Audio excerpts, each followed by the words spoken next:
موت سے پہلے فرشتے آ جاتے ہیں. چاہے تم اچھے آدمی ہو، بیٹھے ہوئے ہو، تم کو بھی اگر موت آنی ہے تو تم پہلے فرشتوں کو دیکھنے لگ جاؤ گے، لیکن بتا نہیں سکتے کسی کو.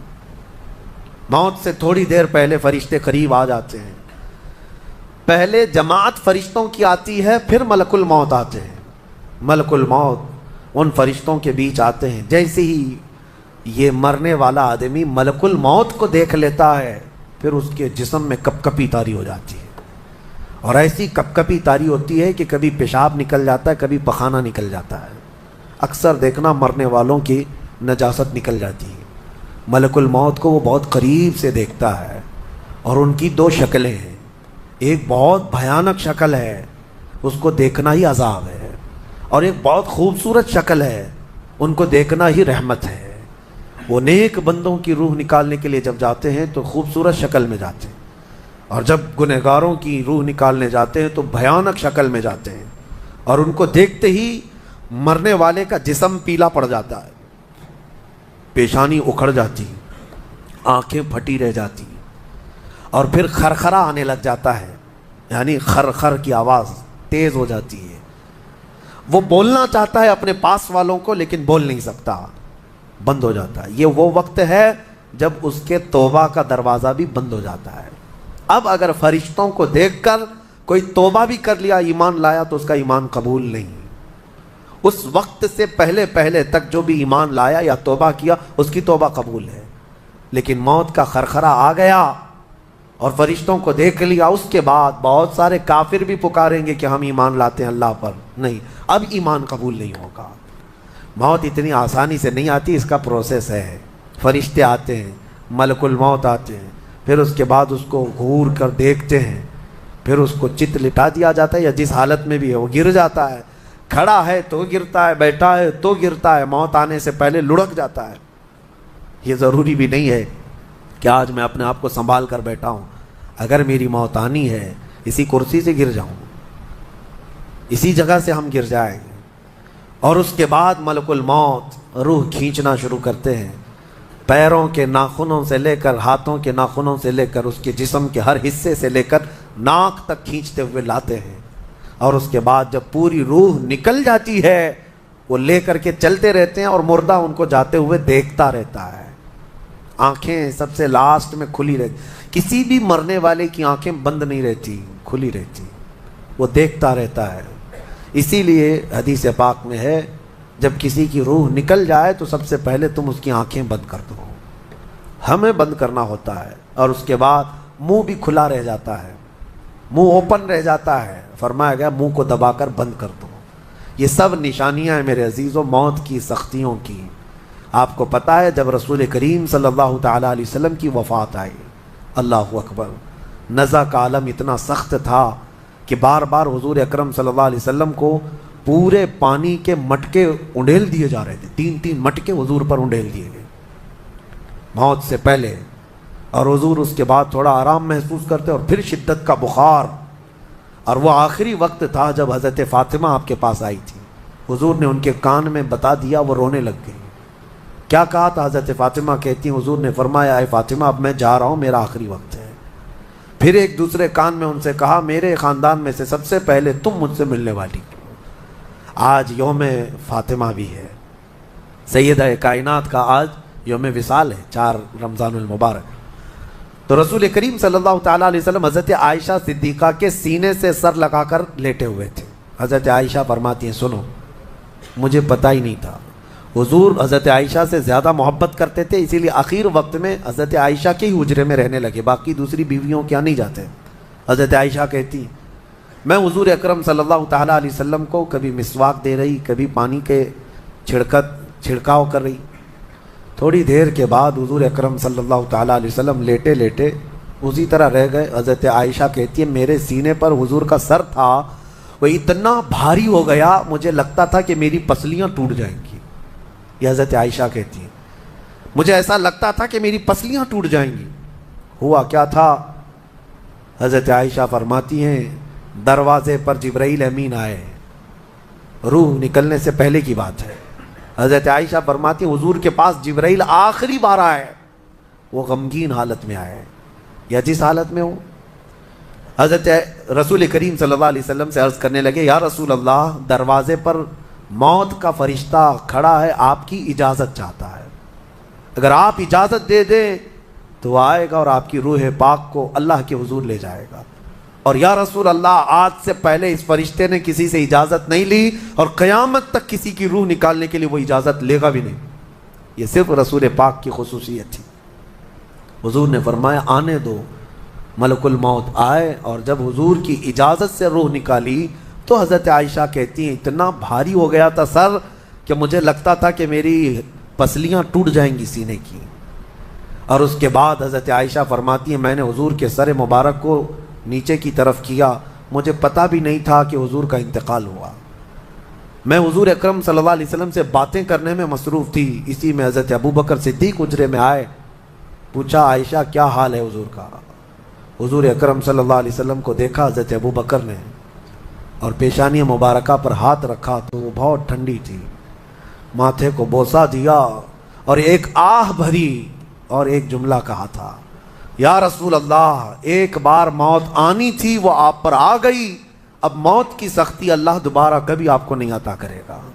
موت کی سختی کیونکہ حضور کو انہوں نے دیکھا تھا، کئی دنوں سے تکلیف تھی، 13 دن تک حضور پاک صلی اللہ علیہ وسلم کو تکلیف تھی، 13 دن تک۔ حضرت ابوبکر کہتے ہیں یا رسول اللہ اب موت کی سختی دوبارہ کبھی نہیں آئے گی، جو اللہ کا وعدہ تھا وہ پورا ہو گیا۔ پورا کھل کر کے رو بھی نہیں پا رہے تھے ابوبکر صدیق اور اپنے اندر دبا بھی نہیں پا رہے تھے۔ موت کی سختی انہوں نے دیکھا اور اس کے بعد کہا اے عائشہ کیا دیکھ رہی ہو، اللہ کے رسول ہم سے رخصت ہو چکے ہیں۔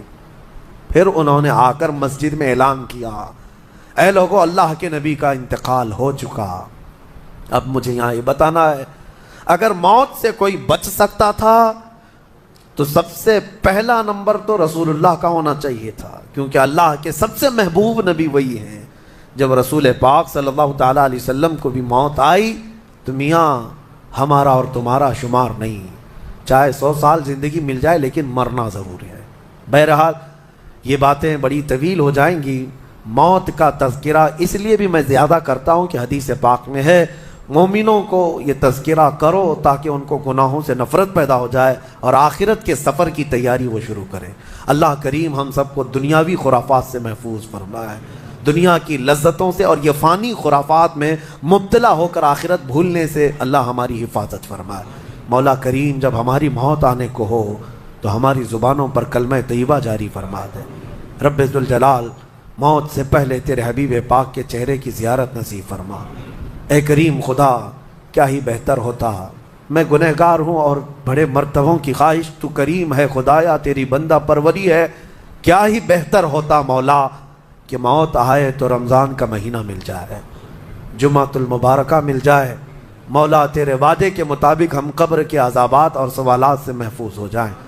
اے اللہ آج کی اس تفسیر پاک میں تیری جلال و جبروت اور تیری عزت کا وسیلہ لیتے عرض کرتا ہوں ہم میں سے جو رخصت ہو چکے ہیں، ہمارے آبا و اجداد، ہمارے باپ، ہماری مائیں، ہمارے رشتہ دار جو قبروں میں برسوں سے اب آرام کر رہے ہیں، اے اللہ تو اس رمضان کے صدقے ان کی مغفرت فرما دے۔ اے کریم خدا ہمارے گھروں میں عید آ جاتی ہے، رمضان کے آتے ہی دسترخوان بھر جاتے ہیں، ہمارے گھروں میں خوشیاں دوبالا ہو جاتی ہیں، ہمیں نہیں معلوم قبروں والوں کے ساتھ کیا ہوتا ہے، ہمیں پتہ نہیں قبرستان میں ان کے ساتھ کس طرح کی راتیں ہیں اور کس طرح کے دن ہیں۔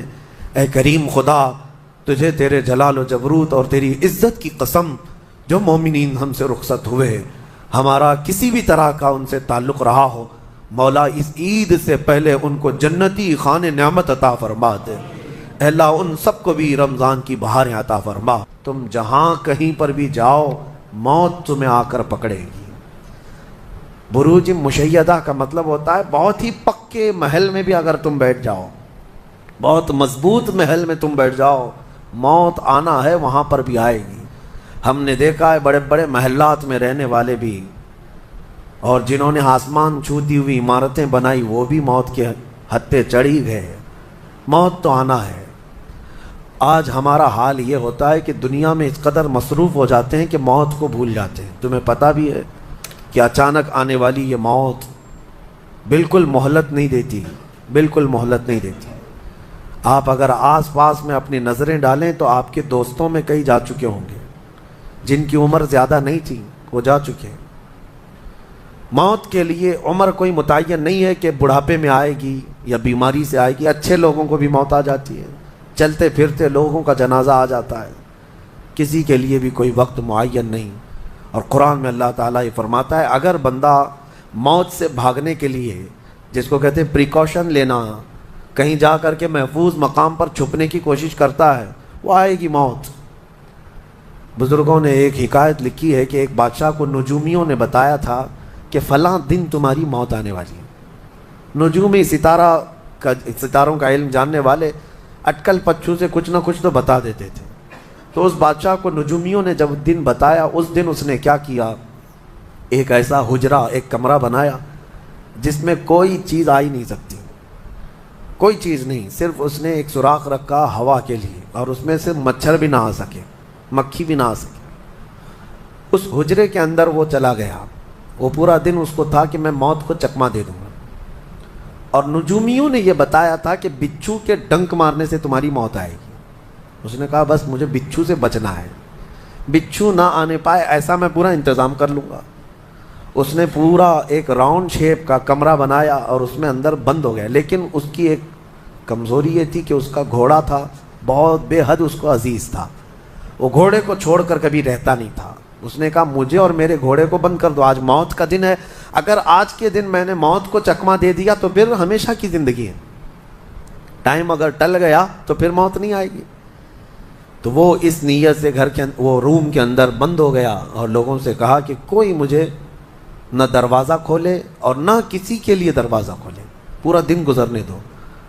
دن گزرتا رہا، شام کا وقت قریب آیا، اس کے ساتھ تھا اس کا گھوڑا اور وہ کوئی نہیں۔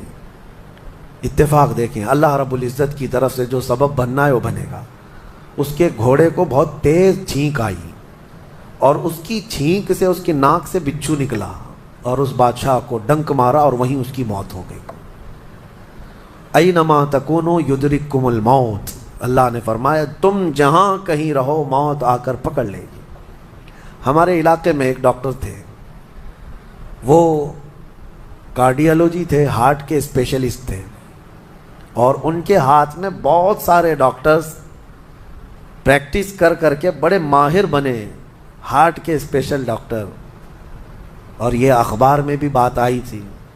اس ڈاکٹر کا حال یہ تھا کہ برسوں آپریشن اور سرجری کر کے لوگوں کے ہارٹ صحیح کیے یا بائی پاس کیے، لیکن اتفاق ایسا کہ ایک دن وہ لیب میں اندر ہاسپٹل کے لیبارٹری میں کام کر رہا ہے ڈاکٹر، اور اس کے ساتھ 4 اسسٹنٹ ڈاکٹر بھی ہیں اور نرسز بھی ہیں، سارے کہاں پر، لیب کے اندر، ساری مشینیں بھی موجود ہیں۔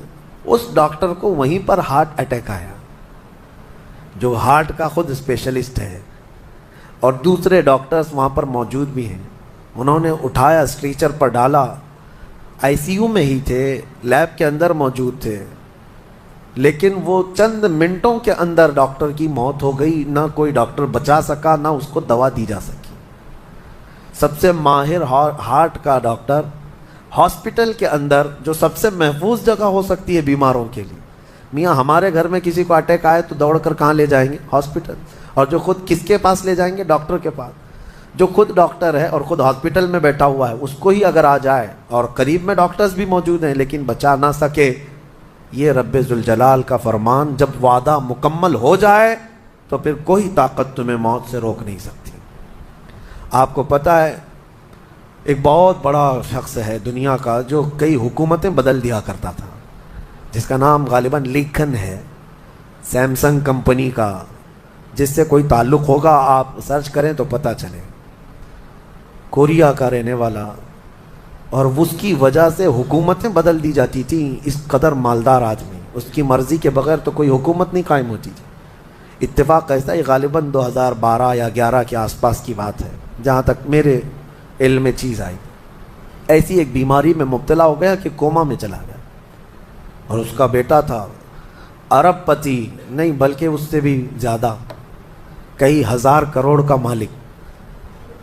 پوری دنیا بھر کے ڈاکٹرز کو بلایا گیا اس کو بستر سے اٹھانے کے لیے، لیکن کوئی ڈاکٹر نہیں اٹھا سکا. کروڑوں کی فیس لی ڈاکٹرز نے, ہر طرح کا علاج کیا, 4 سال تک وہ بستر پر لگا رہا, اس پر نہ جانے کتنی دولت خرچ ہوئی. اخیر میں ڈاکٹروں نے کہا, اربوں روپیے اس کے بستر سے اٹھانے کے لیے جنہوں نے خرچ کیا تھا, بیٹے نے خرچ کیا تھا, ڈاکٹروں نے اخیر میں ہاتھ اٹھا کر کہا اب تیرے باپ کو کوئی نہیں کھڑا کر سکتا, اس کی موت آ چکی ہے, موت ہو گئی. میں یہ کہنا چاہتا ہوں, اللہ نے فرمایا تم مضبوط سے مضبوط محل کے اندر کیوں نہ ہو, موت آئے گی. مجھے بتاؤ, جس کے پاس دنیا کا اتنا مال پڑا ہوا ہو, وہ کیوں نہیں خرید سکا کوئی ایسی دوا جو اس کو بستر سے کھڑا کر سکے؟ یاد رکھیں میرے عزیزو, دنیا کی ساری چیزیں اسی کی دھری کی دھری رہ جائیں گی. جس وقت ہمارا بلاوا آ جائے, تم قریب میں لوگوں کو دیکھتے رہ جاؤ گے اور آنکھیں تمہاری کھلی رہ جائیں گی. اسی لیے میرے آقا صلی اللہ علیہ وسلم خود فرماتے ہیں, میں ایک سجدے میں جاتا ہوں تو مجھے اس بات کا یقین نہیں ہوتا کہ دوسرے سجدے تک میں زندہ رہوں گا. یہ سید الانبیاء فرما رہے ہیں, رسول رحمت فرما رہے ہیں. اور جس طرح سے آج ہم اپنی موت کو بھول بیٹھے ہیں, گناہوں کی کثرت ہو جاتی ہے, نفس غالب آ جاتا ہے, عیاشیاں شروع ہو جاتی ہیں. موت کا خوف ایسا ہے کہ خود میرے آقا نے فرمایا, سب سے بہترین نصیحت کرنے والا تمہاری زندگی میں اگر کوئی ہے تو موت ہے. لوگوں کے جنازے دیکھو اور ان کی بے بسی دیکھو, ان کی مجبوری دیکھو, اور اس کے بعد تم بھی محسوس کرو کہ تمہارے ساتھ بھی یہی کیفیت ہوگی. وہ چھوٹی سی قبر, وہ چھوٹی سی ایک ایسی قبر جس میں نہ چٹائی, نہ تکیا, نہ اوڑھنا, نہ بچھونا, اور ہاتھ چوڑے کرو تو قبر کی دیواریں لگنے لگ جائے, ہاتھ اٹھاؤ تو اوپر کی تختیاں لگنے لگ جائیں. ممبئی والوں کو تو اور بھی چھوٹی قبر ملتی ہے, یہاں تو اتنی چھوٹی ہے کہ ٹیمپرری کھودی جاتی ہے کہ 6 مہینے بعد پھر نکال دینا ہے. میرے عزیزوں, اس ایک چھوٹی سی قبر کے اندر تمہیں برسوں بتانا ہے, برسوں بتانا ہے. اس جسم کے ساتھ وہیں سونا ہے. کبھی میں سوچتا ہوں, ہماری آنکھیں اگر بند ہو جائیں اور ہمیں پتہ چلے کہ باہر فلاں فلاں چیزیں ہو رہی ہیں اور ہم کھولنا چاہیں نہیں کھلتی, تو بے چینی ہونے لگ جاتی ہے, گھبراہٹ سی ہونے لگتی ہے. قبر میں یہی حال ہوگا کہ تمہارے اطراف ہونے والے سارے معاملات تمہیں پتہ ہوں گے. حتیٰ کہ حضور فرماتے ہیں, قبرستان میں چلنے والے کے پیروں کی آواز تک تم سنو گے. مردہ سنتا ہے, سلام تو دور کی بات ہے, پیروں کے چلنے کی آواز بھی سنتا ہے. اور جب سنتا ہے سارے معاملات, لیکن آ نہیں سکتا باہر, کسی کو کچھ کہہ نہیں سکتا, بول نہیں سکتا. کیسی بے چینی ہوگی وہ, کیسی گھبراہٹ ہوگی. بڑے بڑے اولیاء اکرام, حتیٰ کہ سیدنا عثمان ابن عفان رضی اللہ تعالیٰ عنہ, داماد رسول, امیر المومنین, خلیفہ رسول, جب رات کے وقت مصلی پر کھڑے ہوتے اور قبر کی کوئی آیت تلاوت کرتے تو اتنا روتے تھے کہ ان کا مصلی آنسوؤں سے بھیگ جاتا تھا. صبح ان کے مصلی کو نچوڑ کر سکھایا جاتا تھا. لوگ ان سے پوچھتے, آپ قبر کے متعلق اتنا خوفزدہ کیوں ہو جاتے ہیں؟ مرنا تو سب کو ہے. حضرت عثمان غنی فرماتے, یہ ہماری پہلی منزل ہے, اگر یہ نکل گئی تو ساری منزلیں آسان ہیں. اینما تکونوا یدرککم الموت, اللہ فرماتا ہے. اور کئی جگہ قرآن میں یہ آیتیں آئی ہیں میرے عزیزوں. جانا ہم سب کو ہے, بہت تھوڑے ہی دنوں کے بعد آخرت کے سفر کی طرف رواں دواں ہیں.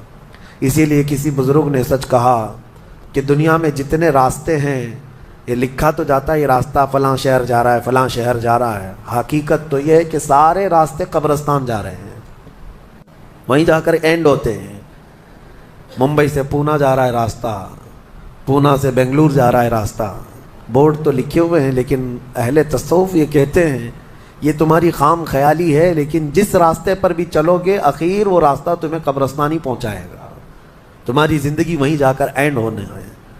اسی لیے میرے عزیزوں, ہمیں زیادہ دنیا میں اتنا پھیلانے کی ضرورت نہیں, آخرت کے سفر کی طرف تیاری بھی ہو. میں یہ نہیں کہتا کہ کمانا نہیں چاہیے, کمائیں, گھر بنائیں, رزق کا حصول, معاش کا حصول سب کے لیے ضروری ہے, لیکن ساتھ میں یہ فکر غالب رہے ہمارے ذہن میں کہ مجھے سب چھوڑ کر جانا ضروری ہے. جب تک تمہارے ذہن میں یہ بات آتی رہے گی میرا آخرت کا سفر باقی ہے, تو ہوگا یہ کہ تم دنیا تو کماتے رہو گے لیکن اپنے مولا سے غافل کبھی نہیں ہوگے, غافل کبھی نہیں. میں وہ زندگی کی بات کر رہا ہوں. آپ جاؤ, فیکٹری میں جاؤ, کسی کمپنی میں جاؤ, کسی بزنس میں جاؤ, کسی جاب میں جاؤ, آپ کی دنیا ہے, آپ گھر بناؤ, لیکن ذہن میں اتنی بات رہے کہ میرا مولا مجھے ایک نہ ایک دن بلانے والا ہے. جب یہ فکر رہے گی تو آپ کی نمازیں بھی غائب نہیں ہوں گی، آپ کی آخرت کی یاد. اسی لیے میرے آقا نے فرمایا قبرستان جایا کرو. بعض لوگ یہ کہتے ہیں نا قبروں پر جانا شرک یا بدعت. خود میرے آقا صلی اللہ علیہ وسلم نے فرمایا فزورو، قبروں کی زیارت کرو. کیوں؟ فإنها تذکر الآخرہ، اس لیے کہ وہ تمہیں آخرت کی یاد دلاتی ہیں. مولا علی کرم اللہ وجہہ الکریم قبرستان جاتے. حضرت سعید ابن مسیب ایک تابعی ہیں، حضرت علی کے ساتھ قبرستان گئے تھے. حضرت علی نے زور سے سلام کیا قبر والوں کو اور پھر پوچھا ہے قبروں والوں کیا حال ہے تمہارے. اور اس کے بعد پھر حضرت علی روتے کھڑے ہوئے، آنسو بہنے لگے. حضرت سعید ابن مسیب کہتے ہیں مولا علی سے کیا آپ قبروں والوں سے بات کر رہے ہیں، وہ آپ کی سن رہے ہیں یا آپ سے وہ کچھ جواب دے رہے ہیں؟ حضرت علی کرم اللہ وجہہ الکریم نے فرمایا ہاں، اگر تم سنتے ان کی باتیں تو رو پڑتے ہیں. حضرت سعید پوچھتے ہیں کیا کہہ رہے ہیں قبروں والے؟ سنو میرے عزیزوں، حیدر کرار شیر خدا علی مرتضیٰ فرماتے ہیں قبروں والوں سے میں نے پوچھا کیا حال ہیں تمہارے، تو قبروں والوں نے کہا اے علی مت پوچھو ہمارے حال، جن بالوں کو ہم سجایا کرتے تھے ان بالوں پر تو اللہ نے بچھو چھوڑ دیے. ہمارے وہ چہرے جو غازے سے ملوث تھے، حسین تھے، ہمارے چہروں پر اب خون اور پیپ کے علاوہ کچھ نہیں رہ گیا. ہمارا وہ جسم جس کے سنوارنے کے لیے ہم دن بھر گھنٹوں لگاتے تھے، آج وہ ہماری قبروں میں کیڑوں کی غذا بنا دی گئی ہے. حضرت علی فرماتے ہیں قبروں والوں نے جب ہم سے یہ کہا تو ہم نے رو پڑا، ہمیں رونا آ گیا. یقیناً میرے عزیزوں وہ منزل آپ کی بھی ہے میری بھی ہے، ہمیں بھی جانا ہے آپ کو بھی جانا ہے. حضرت سفیان ثوری فرماتے ہیں ایک چھوٹی سی بچی کو آپ نے ایک جنازے کے پیچھے جاتے ہوئے دیکھا روتے ہوئے. وہ لڑکی اپنے باپ کے جنازے میں جا رہی تھی، رو رہی تھی اور یہ کہہ رہی تھی اتنی بڑی مصیبت کا دن ہمارے اوپر کبھی آج تک آیا ہی نہیں تھا. حضرت سفیان ثوری نے کہا بیٹا تم پر نہیں، تمہارے باپ پر جو دن آیا وہ کبھی نہیں آیا تھا. موت کا دن، موت کا دن سب سے سخت دن ہے، سب سے سخت دن ہے. موت کس طرح سے آتی ہے پتہ ہے؟ فرمایا گیا جیسے ریشم کے کپڑے کو کانٹوں کی جھاڑی پر ڈال دو اور کپڑا کھینچو، کپڑے کے تار تار نکلتے جائیں گے. فرمایا گیا ملک الموت روح نکالنے کے لیے جب آتے ہیں تو اسی طرح سے روح نکالتے رہتے ہیں. انگلیوں سے، پیروں کی، ہاتھوں کی انگلیوں سے، ناخنوں سے روح نکلتی نکلتی آتی ہے. ایک ایک جوڑ سے روح نکلتی ہے، یہاں تک کہ ناک تک اس کو کھینچ کر کے لایا جاتا ہے. اور قرآن میں اللہ فرماتا ہے تم اگر دیکھو گے کہ روح کیسی نکالی جا رہی ہے. یضربون وجوہہم وادبارہم، فرشتے آتے ہیں پیٹھ پر، پیچھے مارتے ہیں، زور زور سے مارتے ہیں اور پیشانیوں پر مارتے ہیں اور یہ کہتے ہیں اے نکل جا روح. اللہ فرماتا ہے تم اگر دیکھو گے کہ فرشتے کس طرح روح نکالتے ہیں تو کانپ کر رہ جاؤ گے. مار مار کر کے روح کو نکالا جاتا ہے. اور یہ چھوٹا سا وقت نہیں ہے، ادھر جھٹکا لگا ادھر موت ہو گئی. لمبا پروسیس ہے، اس سے جو گزرتا ہے وہی بتا سکتا ہے. بعض لوگوں کو ایسا لگتا ہے زہر کھا لیا ابھی موت ہو گئی، سوسائڈ کر لیا ابھی موت ہو گئی. موت اتنی آسانی سے نہیں آتی، لمبا